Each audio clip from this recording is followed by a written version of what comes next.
সকলৰ এটি পৰম্পৰাগত লোকনৃত্য লাইলুং খাম, মিচিং জনগোষ্ঠী সকলৰ এটি জনপ্ৰিয় লোকনৃত্য লতা চমান আৰু আমাৰ সকলোৰে মৰমৰ গাভৰু জেং বিহু।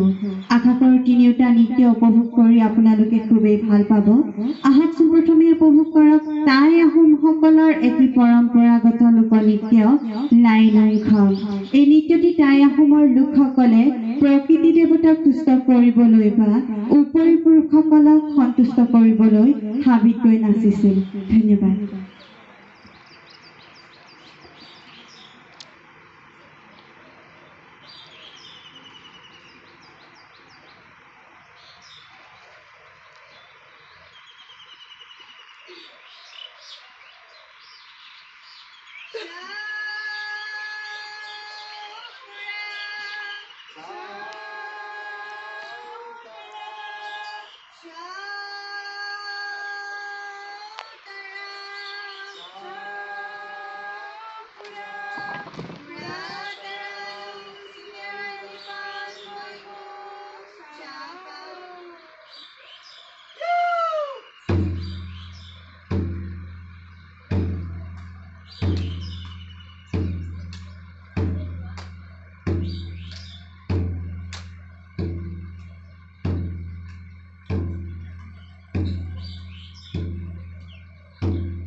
Sengkele